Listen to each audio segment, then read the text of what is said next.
Bible कहती है तू धार्मिकता के द्वारा स्थिर होगा।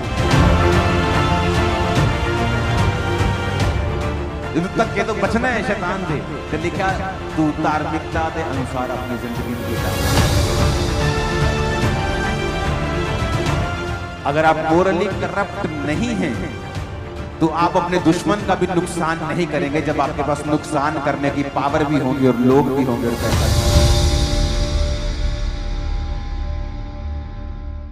यशाया 54 उसकी 14 आयत को मैं पढ़ूंगा और मैं इस आयत को इब्रानी भाषा में भी निकालूंगा ताकि मैं इसे आपके साथ आपको समझा सकूं। लिखा, in righteousness shall thou be established,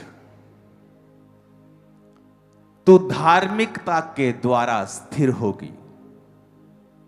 अपने पड़ोसी को बोलो, धार्मिकता के द्वारा तू स्थिर होगा। इब्रानी भाषा का 6666वां शब्द जो धार्मिकता के लिए इस्तेमाल किया गया है उसका मतलब है तसेदाक। तसेदाक का मतलब है राइचियसनेस, राइटनेस, रेक्टिट्यूड। इसका मतलब है मोरली राइट होना। अगर हम इसे गूगल पे पढ़ेंगे रेक्टिट्यूड को, तो rectitude is a noun referring to the quality of being morally correct, honest and upright in behaviour और जजमेंट। कि परमेश्वर ने कहा तू रेक्टिट्यूड के द्वारा, यानी तू जब अपराइट होगा, जब तू ऑनेस्ट होगा और मोरली करेक्ट होगा, उसके द्वारा तू इस्टेब्लिश होगा। मैं अपने जो स्पिरिचुअल सन्स हैं, क्योंकि इस मेंटरशिप में 2800 स्पिरिचुअल सन्स और डॉटर्स हैं मिनिस्ट्री में, जो पास्टर्स हैं, जब वो आते हैं तो 90% मैं उनको यही समझाता हूं कि आप दो तरीके से अपनी चर्च को ग्रो कर सकते हो। एक है विद गिफ्ट्स, कि आपके पास हीलिंग का वरदान है, आपके पास प्रोफेटिक का वरदान है, आपके पास मिरेकल्स का वरदान है, आपके पास गैर भाषाओं का वरदान है, आपके पास सामर्थ का वरदान है, ले हैंड करने का वरदान है। आप डेमोन्स्ट्रेट कर रहे हैं पावर को और लोग हैरान होंगे और लोग हील होंगे और डिलीवर होंगे और आपकी चर्च में आएंगे। और दूसरा तरीका है मोरली करेक्ट होना और राइचियसनेस में चलना, साथ साथ वरदानों में भी चलना। कुछ लोग जब वरदानों को अपने जीवन में पा लेते हैं, एक समय आता है वो मोरली करप्ट हो जाते हैं। जिस तरह लोग बोलते हैं कि ये बैंक करप्ट हो गया, यानी ये अब पैसों में बैंक करप्ट हो गया, इसने बैंक का पैसा देना है, लोगों का पैसा देना, ये खाली हो गया, उसे बैंक करप्ट। कुछ लोग मोरली करप्ट हो जाते हैं। वो वरदानों का इस्तेमाल तो करते रहते हैं, लेकिन जो मोरली जो राइचियसनेस है उनकी जिंदगियों से चली जाती है, व्यभिचार के कारण या और किसी पाप के कारण जो परमेश्वर को पसंद नहीं है। तो उनकी चर्च तो बढ़ती रहती है, उनकी लाइफ में ब्लेसिंग तो आती है, क्योंकि वरदान जो है वो आशीषों को लेके आते हैं। पर बाइबल कहती है वरदान आपको इस्टेब्लिश नहीं करते। ये लोग, ये सेवकाइयां थोड़े सालों की होती हैं और उसके बाद फिर आपको वो नजर नहीं आती हैं। क्योंकि अगर आपको इस्टेब्लिश्ड होना है, अपने पड़ोसी को बोलो, इस्टेब्लिश्ड होना है, स्थिर होना है। एक है कि आपको स्थिरता चाहिए अपनी लाइफ में, आपके फाइनेंस में, आपकी सेवकाई में, आपकी पर्सनल लाइफ में, कि आप इस्टेब्लिश्ड होना चाहते हैं। उन देशों के मैं नाम नहीं लेना चाहता हूं, जब उन देशों में हम जाते हैं तो मैं अपनी वाइफ से एक बात बोलता हूं कि यहां ठीक है सब कुछ है, लेकिन यहां पर इस्टेब्लिशमेंट की फील नहीं आती है। लेकिन जब मैं क्रिश्चियंस नेशंस में जाता हूं तो मुझे इस्टेब्लिशमेंट की फील आती, चाहे वहां पे इकोनॉमी थोड़ी कम ही हो, लेकिन वो स्थिर फील होते हैं। बाइबल कहती है तू धार्मिकता के द्वारा स्थिर होगा, रेक्टिट्यूड के द्वारा, तसद्दाक के द्वारा तू स्थिर होगा, और जिसका मतलब है मोरली करेक्ट होना। रेक्टिट्यूड के सिनोनिमस को हम पढ़ेंगे, जिसका मतलब है इंटेग्रिटी। जैसे मैंने आपको बताया था कि नेहेमिया को आकर लोग बोलते हैं, एक परमेश्वर का दास बोलता है कि तेरे को आज रात वो मारने के लिए आ रहे हैं, तू मर जाएगा आज रात। वो आ रहे हैं, वो पक्का है, पक्का अंदर का बंदा बता रहा है। अब तू ऐसा कर, जाके परमेश्वर के भवन में जाके छुप जा। वो अंदर नहीं आ सकते परमेश्वर के भवन के, क्योंकि वो धार्मिक पचड़े में नहीं पड़ेंगे, तू बच जाएगा। इंटेग्रिटी कहती है कि मैं अपनी जान बचाने के लिए परमेश्वर का वचन नहीं तोड़ सकता हूं। अगर मैं अंदर आऊंगा तो लोग मुझे बुरा कहेंगे, क्योंकि अंदर आने का अधिकार याजकों को है, महायाजकों को है। मैं महायाजक नहीं हूं, मैं एक पॉलिटिकल क्रिश्चियन हूं जो वहां पर जाकर कुछ ऐसा कर रहा है जो और कोई नहीं कर पा रहा है, लेकिन मैं अपनी सीमाएं जानता हूं। शाऊल को जब परमेश्वर के दास ने, शमूएल ने कहा कि तू जाकर मेरा इंतजार कर, मैं आकर बलि दूंगा, और जब शाऊल ने देखा कि इंतजार हो गया, लोग वेट कर रहे हैं, वो लोगों से बड़ा प्रभावित रहता था। लोग क्या कहते हैं, लोग क्या समझते हैं, पब्लिक क्या सोचती है। जब आप पब्लिक के बारे में ज्यादा सोचने लगते हैं, आप परमेश्वर को मिस कर जाते हैं। वो इंटेग्रिटी में मिस हो गया और उसने कहा ठीक है, शमूएल नहीं आया, चलो लाओ बलिदान मैं करता हूं। और जैसे ही उसने बलिदान चढ़ाया, शमूएल आके कहा कि ये काम इसी प्रॉफिट का था, प्रभु के दास का था, ये किसी पॉलिटिकल आदमी का काम नहीं था। तूने इंटेग्रिटी में तू मिस हुआ, अब परमेश्वर तुझे गिराएगा और दूसरे को खड़ा करेगा। Righteousness, integrity, honesty, virtue, principle, uprightness, morality कि लाइफ के प्रिंसिपल ही नहीं है कोई। आज किसी चर्च, परसों किसी चर्च, कोई प्रिंसिपल नहीं है लाइफ का। लिखा तू धार्मिकता के द्वारा स्थिर होगा। अगर तुम्हें लाइफ में स्थिरता चाहिए और इस्टेब्लिशमेंट चाहिए, हिंदी का वर्ड सही नहीं है स्थिर, स्थिर से कहीं ऊपर है एस्टेब्लिशमेंट। इस्टेब्लिशमेंट का मतलब है जिस तरह एक बहुत बड़ा पेड़ जिसने जड़ पकड़ ली है और उसकी जड़ें कई फीट तक फैल गई हैं, नीचे चली गई हैं, वो जड़ पकड़ रखा है, वो मजबूत हो गया है, वो उसे कहते हैं इस्टेब्लिशमेंट। ऐसा व्यक्ति जिसको इस्टेब्लिश परमेश्वर ने कर दिया है, जिसे शैतान नहीं हिला सकता, विरोध नहीं हिला सकता, जिसको परमेश्वर ने स्थिर कर दिया है, इस्टेब्लिश कर दिया है, जिसे परमेश्वर ने ब्लेस कर दिया है। कितने मेरी बात को समझ पा रहे हैं? उसने कहा ऑनेस्टी, राइचियसनेस, इंटेग्रिटी, कि आप परमेश्वर के वचन को ब्रेक नहीं करते हैं और मोरली करप्ट नहीं हैं आप। फिर से पढ़ेंगे तसेदाक को, जिसका मतलब है 6666वां शब्द। और ये जिस शब्द से निकला है तसेदाक, जिसका मतलब है धार्मिकता, ये निकला है तसद्दाक से, उससे छोटा शब्द 6663वां शब्द, जिसका मतलब है to be right in moral और फोरेंसिक सेंस। मॉरल सेंस में राइट होना। अब ये कैसे होगा? अब वहां पर यूसुफ एक घर में काम कर रहा है और परमेश्वर ने उसको बढ़ा दिया है, और उसकी मालकिन उस पर गंदी आंख रखती है। और यूसुफ वहां पर क्या कहता है? क्योंकि वचन अभी तक नहीं आया था कि तू व्यभिचार ना करना। वचन आया मूसा के बाद, जब मूसा इस्राएलियों को ले आया मिस्र से, और रास्ते में जब वो जा रहे थे उसके कई दिनों के बाद ये वचन आया था कि तू व्यभिचार ना करना। उससे पहले ये वचन परमेश्वर का लिखा हुआ कहीं नहीं था कि तू व्यभिचार ना करना। पर बाइबल कहती है कि जब यूसुफ ने अपनी मालकिन को बताया कि मेरे मालिक ने सारा कुछ मेरे हाथ में कर दिया है, वो नहीं देखता कि कितनी कनक उगी है, वो नहीं देखता किसको कितना ठेका दिया है, किससे कितना पैसा लिया है, उसने सारा कुछ मेरे हाथ में कर दिया। क्या अब ये सही होगा कि उसी की बीवी के साथ मैं गलत काम करूं? मैं मोरली करप्ट हो जाऊंगा। और बाइबल कहती है जब तुम मोरली करप्ट हो, तुम राइचियसनेस की पदवी को छोड़ रहे हो, तुम ब्लेस हो सकते हो, लेकिन वो स्थिरता, वो स्टेब्लिशमेंट कभी तुम्हारी लाइफ में नहीं आएगी। तुम खुले होगे अटैक्स के लिए, तुम खुले होगे एक्सीडेंट्स के लिए। कभी कुछ भी बुरी घटना होगी और तुम्हारा कमाया खिलाया पिलाया सब व्यर्थ हो जाएगा और तुम उसी जीरो पे आ जाओगे जहां से तुमने शुरू किया, और हो सकता है जीरो से भी नीचे चले जाओ। वो कहता है उसने मोरली अपने आप को करप्ट नहीं होने दिया। परमेश्वर ने आपको एक ड्यूटी दी, आपको एक काम दिया, उसमें आप मोरली करप्ट हो सकते हैं चोरी करके। आपको पैसे का लालच आ गया, गेहजी को पैसे का लालच आ गया और वो मोरली करप्ट हुआ। जब वो राइचियसनेस से बाहर आया तो शैतान ने उसको कोड़ी कर दिया।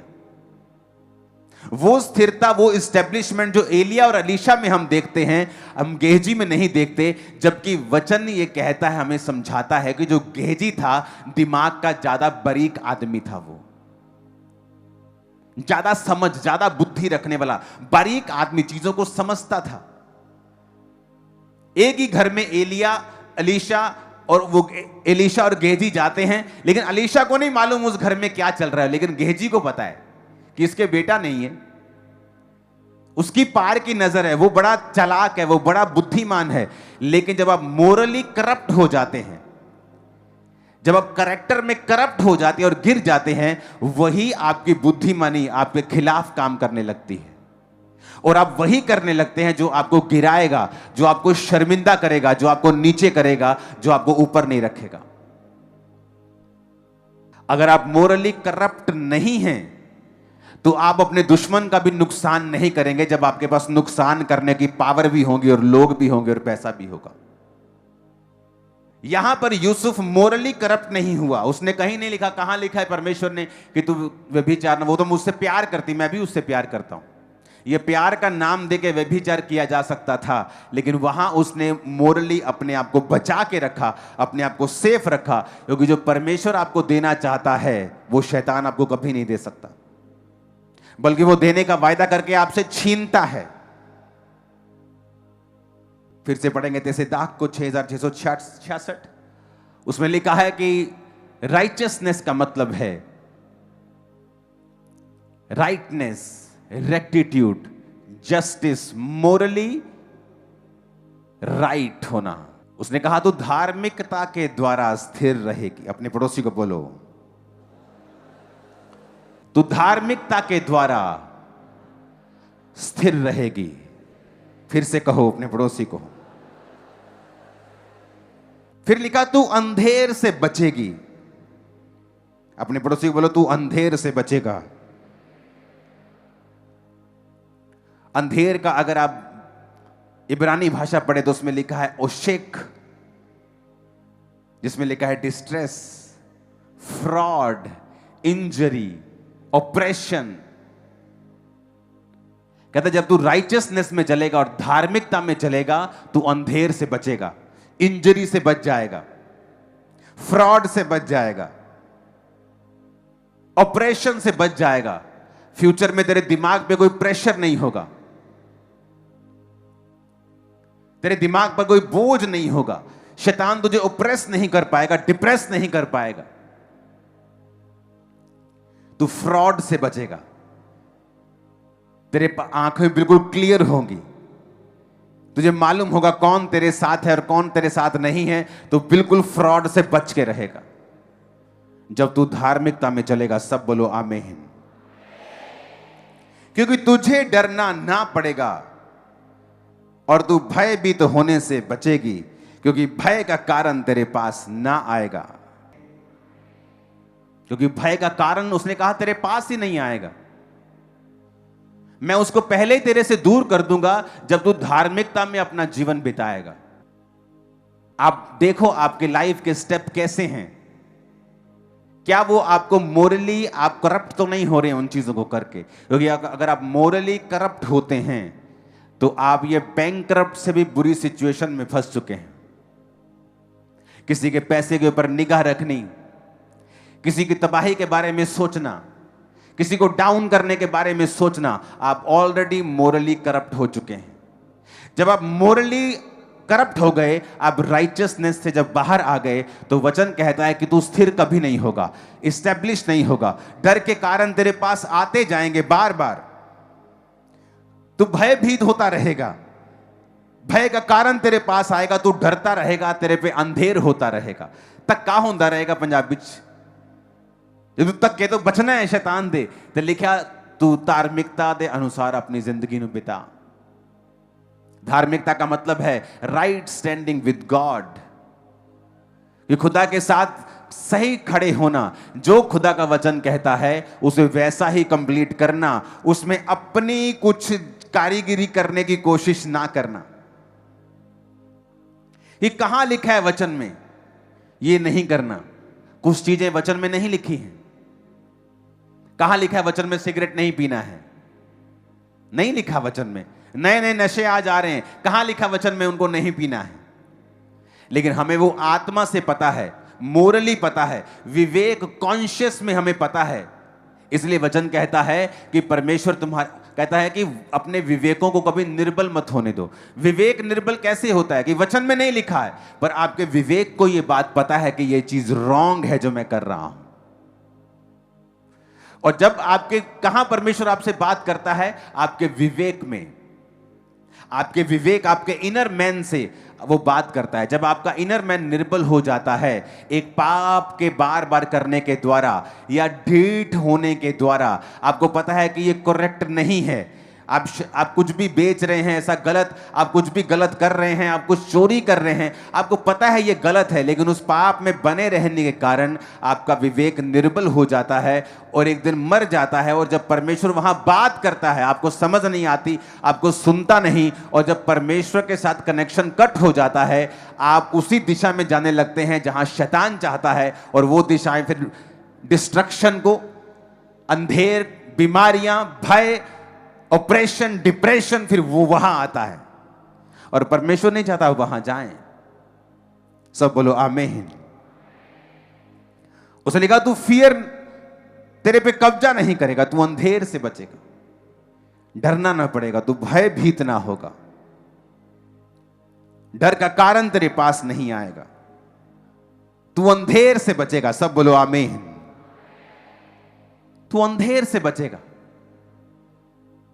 अगर आपको अपनी लाइफ में स्थिरता चाहिए, इस्टेब्लिशमेंट चाहिए, आप ऐसे पक्के बनना चाहते हैं कि कोई आपको हिला ना सके लाइफ टाइम, आपके विजन को, आपको, तो वरदानों से भी ज्यादा जरूरी है स्थिरता में, धार्मिकता में जीना। अगर आपको सेवा करनी है तो पहले धार्मिक बनो, पहले धार्मिकता में जियो, उसके बाद वरदानों की ओर जाओ।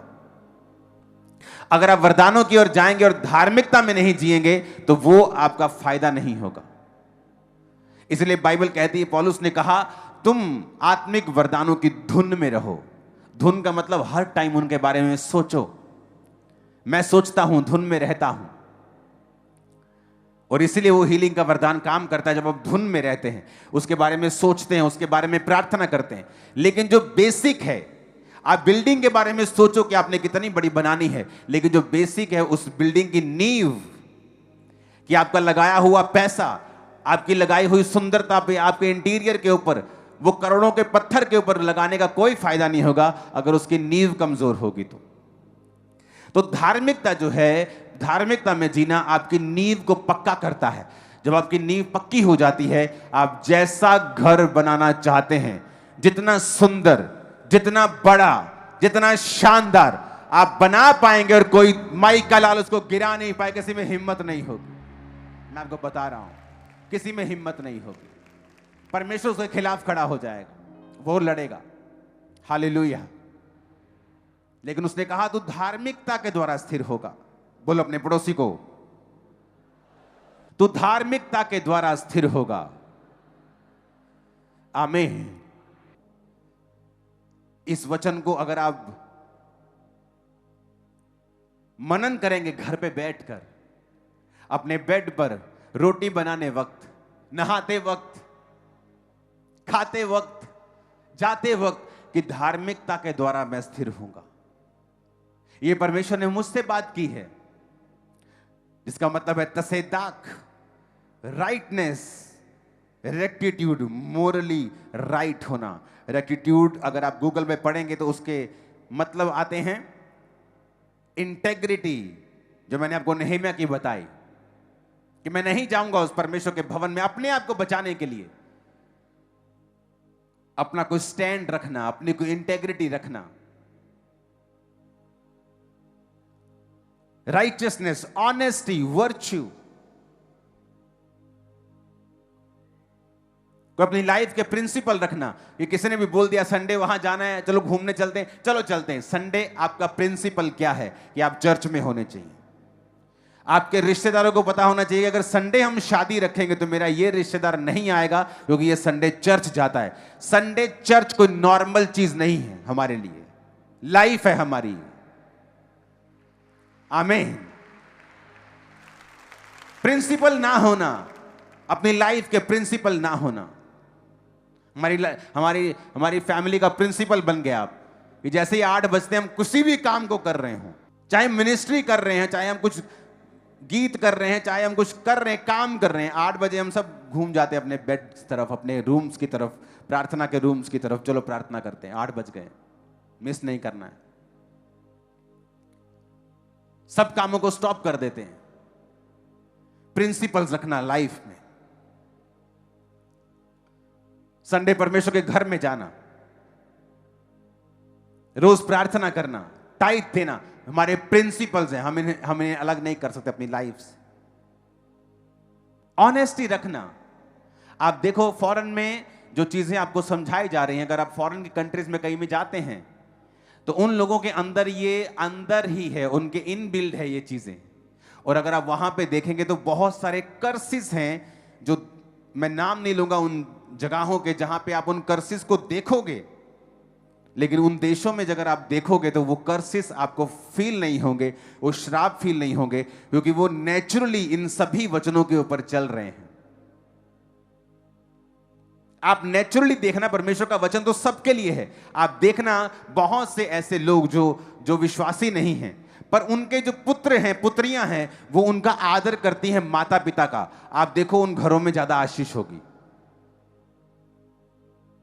उनके कैरियर पे ज्यादा आशीष होगी, सिर्फ माता और पिता की इज्जत करने के कारण। और आप देखो उन लोगों को भी जो नहीं करते, उनकी लाइफ में कितने स्ट्रगल्स हैं, क्योंकि वचन कहता है अपने माता और पिता की वो आदर करेगा, ये प्रतिज्ञा भी है और आज्ञा भी है, तो धरती पर लंबा जिएगा। हालेलुया। अपने पड़ोसी को बोलो राइचियसनेस में, धार्मिकता में जीना है, ऑनेस्टी में जीना है। आमीन। क्या आप इतने ऑनेस्ट है कि रास्ते पे आपको एक मोबाइल फोन मिल जाए और आप उसको जेब में ना डालें, बल्कि ये ढूंढे कि ये किसका है? आपको रास्ते में बैग मिल जाए पैसे से भरा हुआ, आप ढूंढे कि ये किसका है, ना कि वो आपका है। ऐसा करके देखो, मैंने करके देखा है, यहोवा ने 100 गुना दिया है वापस। उसने कहा अगर तू स्टेब्लिश होना चाहता है, यहां अमीरी की आशीष की बात नहीं हो रही है। आपका वरदान आपको अमीर कर सकता है, आपको मशहूर कर सकता है, आपको नंबर 1 कर सकता है, लेकिन आपको स्टेब्लिश करने के लिए धार्मिकता की जरूरत पड़ेगी। तो अच्छा है कि आप रहें वरदानों के पीछे और खूब उसे इस्तेमाल करें, लेकिन आप धार्मिकता के बारे में रखें कि वो आपकी नींव है, आपकी फैमिली की नींव। अपने बच्चों को उसके बारे में सिखाएं। हर छोटी छोटी बात में वो सिद्ध होती है। धार्मिकता कोई बड़ी चीजों से शुरू नहीं होती, छोटी छोटी बातों से वो मालूम होती है। आप झूठ बोलते हैं, आप मोरली करप्ट हैं, चाहे वो किसी भी फायदे के लिए क्यों नहीं किया गया, किसी भी चीज के लिए क्यों नहीं किया गया, चाहे फाइनेंशियल बेनिफिट लेने के लिए किया गया हो, आप मोरली राइट नहीं हैं। आप जो मर्जी कर लो। और ये छोटी छोटी चीजें नहीं होती, परमेश्वर इन्हीं से जज करता है कि मैं इस आदमी को कितना दूर लेके जा सकता हूं। हम एक पहाड़ में एक जगह घूम रहे थे, तो वहां किसी का, मैं बेंच पे बैठा तो किसी का आईफोन पड़ा था, तो मैंने वो उठा के मैंने देखा, वो फोन आया किसी का, मैंने हेलो किया, तो उसने कहा कि ये कौन? मैंने कहा नहीं, ये उनका फोन है, लेकिन मेरे पास रह गया है, यहां पर पड़ा था, तो कृपया आप उनके आसपास के किसी आदमी को बताओ कि ये फोन मेरे पास है, वो मुझसे ले लें। तो हमें वो मालूम हुआ कि वो एक सिस्टर थी, वो हमारे साथ ही सैर कर रही थी पहाड़ों में, उसी का वो फोन था। जब वो आधे घंटे बाद उसने कॉल किया और बताया कि हम यहाँ खड़े, तो मैंने कहा वहीं खड़े रहो, आपको। वो हैरान थी कि फोन क्यों वापस कर दिया इतना महंगा, इतना महंगा फोन कोई वापस ही नहीं करता है, ये कैसे कर दिया इन्होंने। आप छोटी छोटी चीजों के लिए झूठ बोलते हैं, अपने कॉलेज में झूठ, अपने घर में झूठ, अपने बिजनेस में आपको ये चीजें मोरली करप्ट करती हैं और आपको मालूम नहीं। परमेश्वर ऊपर से देख रहा है और क्या देख रहा है कि इजरायली लोग जो है ना, ये लोग आशीष लेते हैं और फिर ये पाप में गिरते हैं। कहता अब मैं एक काम करूंगा, मैं सब आशीषें तुम्हें नहीं दूंगा, मैं जो तुम्हें देने वाला था ना, अब मैं धीरे धीरे दूंगा और कुछ को नहीं दूंगा। यानी परमेश्वर डिसाइड करता है कि वो आपको कितना देगा, आप कितने के काबिल हैं, आप कितना कंटेन कर सकते हैं, संभाल सकते हैं। वो आपको देखकर आपकी हरकतें, आपके स्टेप्स, आपका दिल, आपका हार्ट वो जांचता है। वचन कहता है वो दिलों और गुर्दों को जांचने वाला परमेश्वर है। वो छोटा झूठ एक्चुअल में आपको मोरली करप्ट कर रहा है। वो किसी भी फायदे के लिए हो, वो टेम्परेरी फायदे के लिए हो, परमानेंट फायदे के लिए हो, लेकिन वो आपको राइट एस्टेब्लिश नहीं कर रहा है। इसीलिए कुछ लोग एस्टेब्लिशमेंट में, स्थिरता में आने के लिए बड़ी जूझते हैं। वो प्रार्थना भी करते हैं, लेकिन ये चीज प्रार्थना भी नहीं करती जब तक आप राइचियसनेस में स्थिर नहीं, आप जब तक धार्मिकता में जब आप नहीं आते हैं। ऑनेस्टी, ये जो है वो है। हम अपने बच्चों को समझाते हैं कि ऑनेस्ट रहना है, गलती हो गई तब भी ऑनेस्ट रहना है। गलती छुपाने के लिए झूठ बोला तो गलती से 10 गुना ज्यादा मार पड़ेगी तुम लोगों को। ये झूठ नहीं बोलना है, मोरली करप्ट नहीं होना है, क्योंकि परमेश्वर उन चीजों को बड़े ध्यान से देखता है। और ये छोटी शुरुआत होती है। आप एकदम से कोई बड़ा बॉम्ब नहीं मारते झूठ का। छोटे छोटे झूठ, छोटी छोटी चीजें आपको मोरली करप्ट कर देती हैं और परमेश्वर आपके ऊपर वो स्थिरता नहीं रख पाता, आपको इस्टेब्लिश नहीं कर पाता है।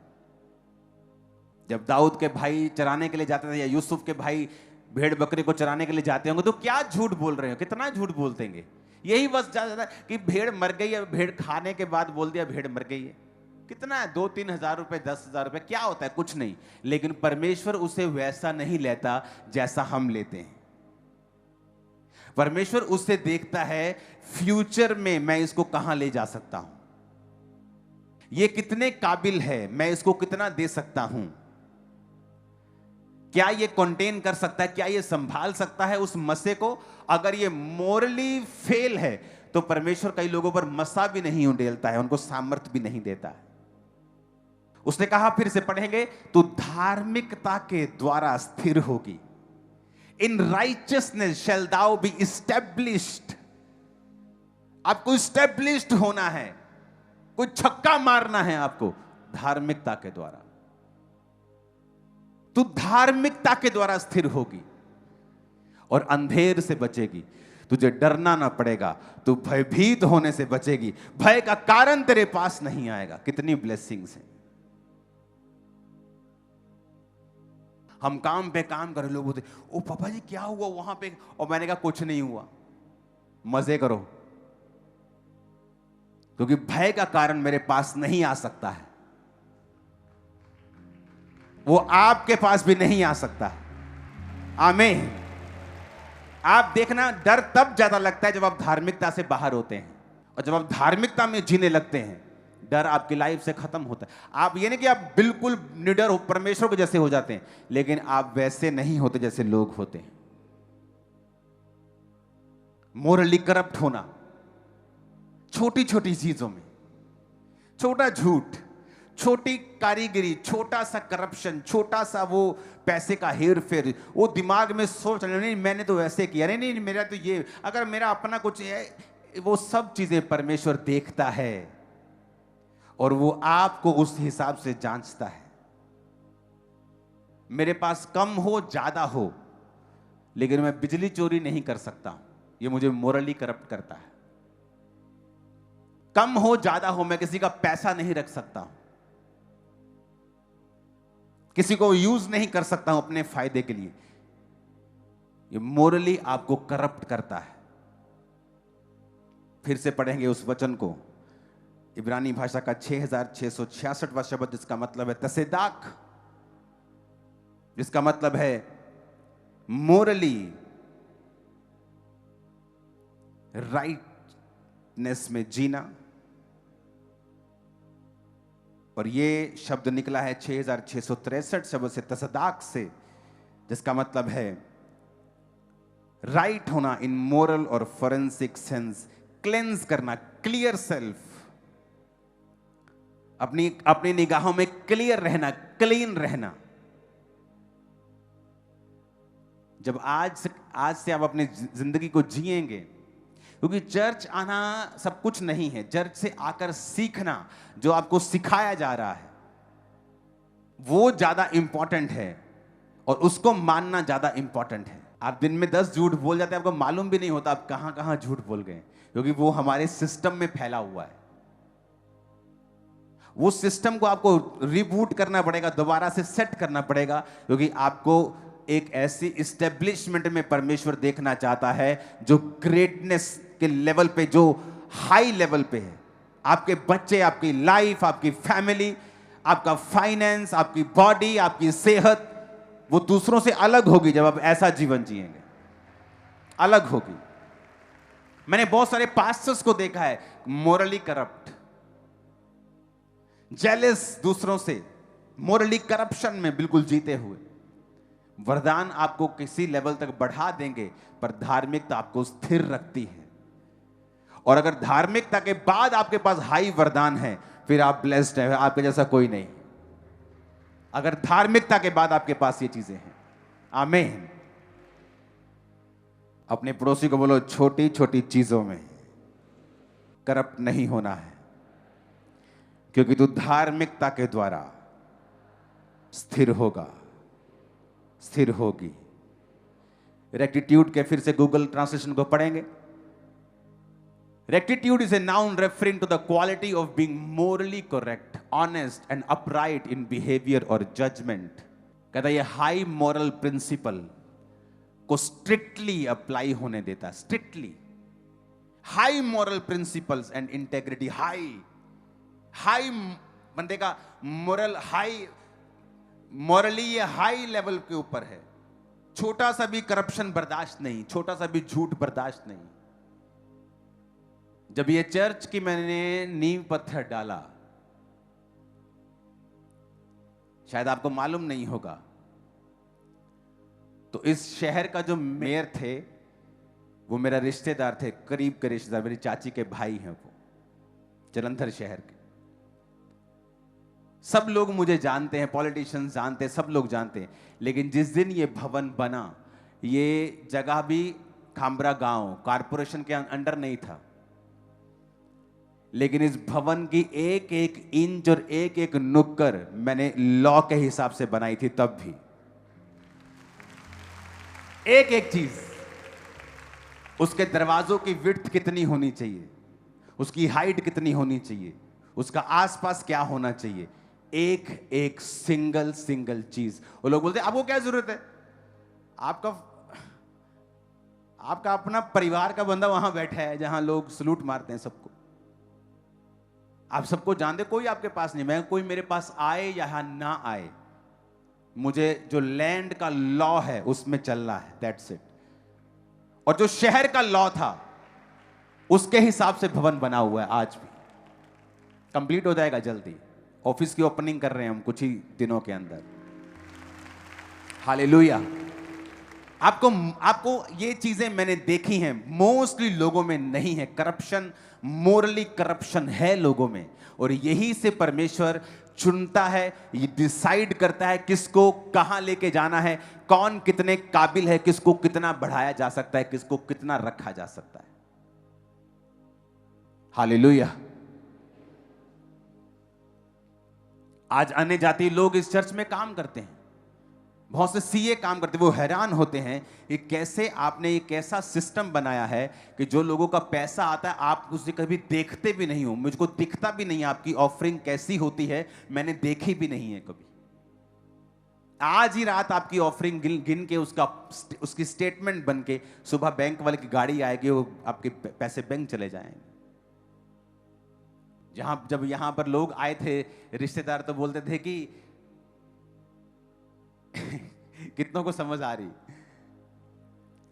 कहते वो सोचते कि मेरे पास जब रेड मारेंगे तो बहुत करोड़ों रुपया निकलेगा। मैंने कहा अगर मेरे घर में करोड़ों निकलेंगे तो फिर मैं संत काहे का हूं। अगर मेरे घर में ये चीजें निकलेंगी तो फिर मैं सेवक काहे का हूं। तो उनको समझ आ रहा था कि हाँ ठीक है, अगर आप मोरली राइट हैं, करेक्ट हैं। जिस चर्च में मैं जाता था उसकी गाड़ी अगर मैंने इस्तेमाल की है, अगर मैं विजिट पे गया हूं और चर्च का काम कर रहा हूं और मैं अपनी कोई शर्ट लेने के लिए चला गया हूं उसी गाड़ी से, तो मैं नोट करता था मैंने 20 किलोमीटर गाड़ी चलाई है, यहां पर मेरा 100 रुपए का तेल बनता तो 200 का डलवा के आता था मैं, कि मेरी वजह से मैंने 100 रुपए का चर्च का तेल खत्म किया है तो मैं 200 का डलवा के जाऊंगा। कि मैं चर्च में जा रहा हूं, मेरी ऑफरिंग क्या है और मैं क्या लेके आ रहा हूं वहां से। अगर मैं सारा बोझ चर्च पे डाल रहा हूं तो परमेश्वर मुझे कैसे ब्लेस करेगा। मैं तो ले रहा हूं, मैं तो मुझे देना है। लेने से देना धन्य है वचन कहता है। एक समय आता है जब किसी को जरूरत होती है उसको दो, समय आता है जब आपको देना होता है। हालेलुया। आपको यह समझ होनी चाहिए कि मोरली करेक्ट, राइचियसनेस में जीना, रेक्टिट्यूड में जीना, यह आपको स्टेब्लिश्ड करेगा। आपके बिजनेस को, फाइनेंस को, आपके बच्चों को, फैमिली लाइफ को, आपकी प्रेयर, आपकी सारी चीजें जो आपके साथ जुड़ी हुई हैं, आपको वहां पे स्थिरता, एस्टेब्लिशमेंट, आपको एक ठहराव और आपको एक जबरदस्त जड़ पकड़ा हुआ एक पेड़ आपको मालूम होगा कि आपकी लाइफ में हुआ है। सब कहो आमीन। तो धार्मिकता के द्वारा क्या होगा? स्थिर होगा।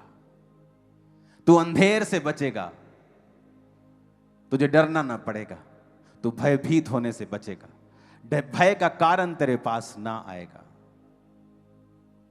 जो आपको आज छोटा पाप लगता है, परमेश्वर के लिए वो छोटा नहीं है। कई बार एसाव और याकूब ने क्या किया? एक बार के भोजन के बदले उसने कहा मेरा पहलौठे होने का पद तेरा। चाहे वो 2 मिनट ही बड़ा था, जुड़वा भाई थे वो, पर चाहे वो 2 मिनट बड़ा था, लेकिन परमेश्वर की जो प्रतिज्ञा थी वो एसाव के संग थी। तो आज हम ऐसा बोल रहे होते, अब्राहम, इसहाक और एसाव के परमेश्वर। लेकिन उसने अपनी पदवी को एक टाइम दाल के बदले में बेच दिया। आज हम एसाव को याद नहीं करते, याकूब को याद करते हैं। याकूब के 12 गोत्र, याकूब याकूब याकूब, इजराइल इजराइल, इजराइल देश। वो इजराइल देश थोड़ी है, उसका नाम था याकूब का इजराइल, वहां से देश का नाम पड़ा है। लेकिन वही याकूब जो मोरली करेक्ट था और मोरली फेलियर नहीं था, और जहां जहां वो मोरल फेलियर में आया उसको उस चीज का हर्जाना भुगतना पड़ा। और वहां पे कितने साल उसने अपने मामा की नौकरी की, जबकि उसको जरूरत नहीं थी इतने सालों की। तो जो धार्मिकता से बाहर चलना है वो हमारी लाइफ में स्ट्रगल को लेके आता है, फालतू की टेंशन को लेके आता है, ऑपरेशन को लेके आता है, चीजों को, उन चीजों को लेके आता है जो हमें नहीं चाहिए। और ये चीजें छोटी होती हैं। दाल क्या है? दाल क्या होती है? दाल, एक दाल के बदले, एक खाने के बदले शारीरिक कंट्रोल, मोरली करप्ट की कोई बात नहीं। क्या होता है? सेवक है, कोई बात नहीं, चल वे विचार करते हैं, चल शादी कर लेते हैं। आप अगर मोरली करप्ट हो, आप खड़े होने के काबिल नहीं हो। आप नाम के आगे जो मर्जी लगाई जाओ।